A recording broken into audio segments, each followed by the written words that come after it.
गाजरचा हलवा हवा तर असाच दिसतोय ना, इतका टेम्पटिंग आणि दाणेदार, रवाळ आणि भरपूर खवा घातलेला. अजिबात नाही. यामध्ये आपण खवा नाही घातलाय, तरी पण तुम्ही बघू शकता मस्त दाणेदार आणि असं वाटतंय की यामध्ये किती भरपूर असा खवा घातलेला आहे. आज मी या गाजरच्या हलव्याची अगदी पारंपरिक रेसिपी तुमच्याशी शेअर करत आहे. यामध्ये अजिबात कुठलाही शॉर्टकट नाही वापरला आहे. मस्त गाजर किसून आणि छान तो तुपामध्ये भाजून आपण इथे हलवा करणार आहोत. तर चला सुरुवात करूया. हॅलो, नमस्कार. मी सोनल, मेजवानी बाय सोनलमध्ये तुमचं खूप खूप मनापासून स्वागत करते. आणि आजच्या आपल्या या मस्त अशा रवाळ आणि दाणेदार गाजरच्या हलव्याच्या रेसिपीला सुरुवात करूया. त्यासाठी इथे मी 1 किलो गाजर घेतलेला आहे आणि हा स्वच्छ धुवून घेतलेला आहे. आता मी हा गाजर 1 दिवसाआधी फ्रीजमध्ये ठेवलेला होता, म्हणजे बाजारातून आणलेला होता. तर कधी कधी काय होतं, जर गाजर फ्रेश नसेल तर तो आपण फ्रीजमध्ये ठेवल्यानंतर थोडासा सॉफ्ट होऊ शकतो. तर काय करायचं, त्याला एक अर्धा तास पाण्यामध्ये घालून ठेवायचं. म्हणजे भरपूर पाणी घ्यायचं ज्याच्यामध्ये पूर्ण गाजर बुडेल आणि त्यामध्ये अर्धा तास हे गाजर ठेवून द्यायचे आहे. आता मी 1 दिवस आधी आणला तर जास्त काही नरम नव्हता झालेला, पण तरी पण थोडासा सॉफ्ट झालेलाच होता. तर मी याला थोडा वेळ पाण्यामध्ये ठेवून दिलं. त्यानंतर ह्याचे साल काढून घेतले, जे आपण बटाटा सोलणेनी जे असतात त्याच्याने साल काढून घेतले, कारण त्याच्यावरती खूप माती वगैरे पण असते.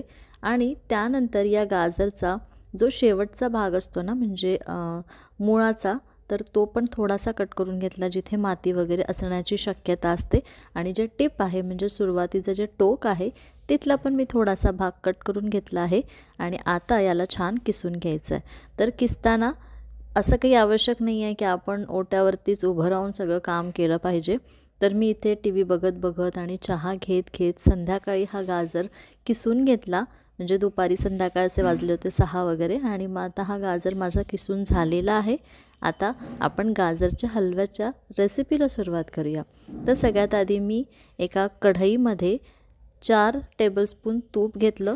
सुरुवातीला तूप आपण कमी घेतलं तरीही चालेल, आपण नंतर पण ह्यामध्ये तूप घालू शकतो. पण मी इथे 4-5 टेबलस्पून तूप घेतलं. या तुपामध्ये हा किसलेला गाजर घालायचा आहे आणि याला छान मस्त भाजून घ्यायचं आहे. तर हे लक्षात ठेवायचं आहे, गाजर आहे ना, तुपामध्ये जेवढा तुम्ही चांगला भाजून घ्याल तेवढा चांगला आपला हा हलवा तयार होतो. तर मी इथे 20 ते 25 मिनटं अगदी लो टू मीडियम गॅसवरती हा गाजर छान भाजून घेतला. आणि इथे एक सांगायचं राहिलं, जेव्हा आपण गाजर किसतो ना, तर तो मीडियम साईजचा जो जी किसणी असते त्याच्याने किसायचं. अगदी बारीक नाही किसायचं किंवा जाड पण ठेवायचं नाही. तर हे बघा, छान आपलं जे गाजर आहे ते भाजून झालेलं आहे. इथे मी 15 मिनटानंतर तुम्हाला दाखवत आहे. आणि गॅस जो आहे तो आपला लो टू मीडियम आहे, हाय ठेवायचा नाही आहे. लो टू मीडियमवरतीच आपल्याला हा गाजर भाजून घ्यायचा आहे. इथे 20 ते 25 मिनटं झालेली आहे आणि गाजर पण छान भाजत आलेला आहे आणि त्यातला ना थोडासा तूप सुटायला लागला आहे, तुम्ही बघू शकता. आता यामध्ये आपल्याला दूध घालायचं आहे.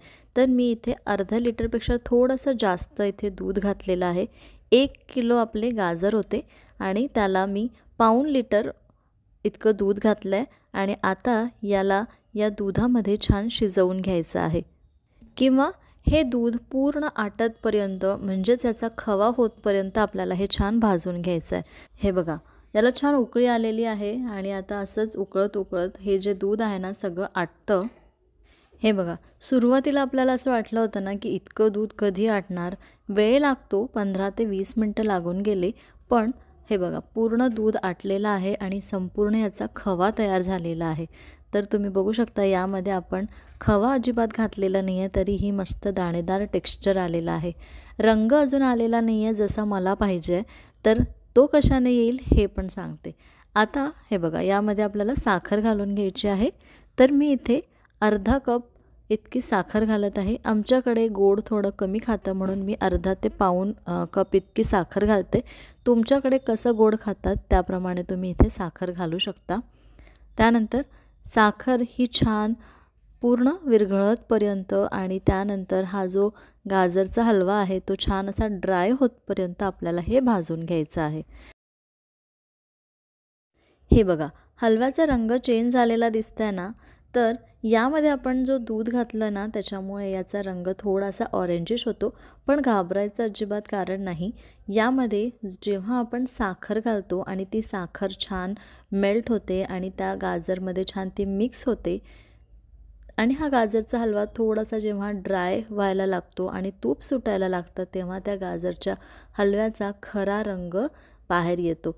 तर असाच आहे गाजरचा जो हलवा आहे त्याचा रंग असा लाल रंग असेल तरच खूप छान लागतो. काही जणांना ऑरेंज हलवा पण आवडतो, पण आमच्याकडे असा मस्त गडद लाल रंगाचा गाजरचा हलवा आवडतो. म्हणून मी व्यवस्थित याला थोडंसं छान भाजून घेते. म्हणूनच आपला हा गाजरचा हलवा किती सुंदर दिसत आहे तुम्ही बघू शकता. आता या हलव्यामध्ये आपल्याला ड्रायफ्रूट्स घालायचे आहे. तर ड्रायफ्रूट्स असेच न घालता मी थोड्याशा तुपामध्ये हे थोडेसे फ्राय करून घेते. तर मी 10-12 काजू आणि 10-12 बदाम घेतलेले आहे. ते थोडेसे काप करून घेतले आणि या तुपामध्ये याला भाजून घेतलं. अगदी लाईट गोल्डन रंग येतपर्यंत भाजून घेऊ आणि हे ड्रायफ्रूट्स पण यामध्ये घालू. सोबत जे काही तळलेलं तूप आहे ते पण यामध्ये घालायचं आहे आणि तुम्ही इथे तुमच्या आवडीनुसार ड्रायफ्रूट्स घालू शकता. तर यामध्ये ना ड्रायफ्रूट्स असेच न घालता असे तळून घातले की हलव्याची टेस्ट जास्त छान लागते. तर एकदा असे तळून ड्रायफ्रूट्स घालून हा गाजरचा हलवा नक्की करून बघा. चला, तर आता आपला गाजरचा हलवा ऑलमोस्ट झालेला आहे आणि जसा रंग मला पाहिजे आहे किंवा असा आपला गाजरचा हलवा एकदम छान ड्राय होतपर्यंत मस्त भाजून घेऊ आणि आपला हा गाजरचा हलवा तयार आहे. आणि हो, यामध्ये वेलची पावडर घालायचं विसरायचं नाही. तर इथे मी 1 टीस्पून इतकं वेलची पावडर घातली किंवा 4-5 वेलची अशा बारीक कुटून घ्यायच्या त्या घालायच्या आहे. आणि हे बघा आपला गाजरचा हलवा मस्त रेडी आहे. वरून मी पिस्त्याचे काप थोडेसे घातलेले आहे. ऑप्शनल आहे, नाही घातलं तरी चालेल आणि तुम्ही तुमच्या आवडीचे ड्रायफ्रूट्ससुद्धा तुम्ही इथे घालू शकता. फ्राय केलेले काजू असे मोठे मोठे इथे ठेवू शकता. त्यानंतर चांदीचा वरखण तुम्ही लावू शकता. तर तुम्हाला कसा गाजरचा हलवा आवडतो हे मला कमेंट करायला विसरू नका. आणि ही रेसिपी आवडली असेल तर एक लाईक करा, जास्तीत जास्त शेअर करा. या हिवाळ्यामध्ये आमच्याकडे जसा गाजरचा हलवा केला जातो, जसा आज मी रेसिपी तुमच्याशी शेअर केलेली आहे, तसं एकदा नक्की ट्राय करा आणि मला कमेंट करून नक्की सांगा. ही रेसिपी आवडली असेल तर एक लाईक करा, जास्तीत जास्त शेअर करा आणि अजूनपर्यंत चॅनलला सबस्क्राईब केलं नसेल तर प्लीज सबस्क्राईब करा. पुन्हा भेटते अशाच एका मस्त रेसिपीसोबत उद्या दुपारी 2 वाजता. तोपर्यंत बाय बाय.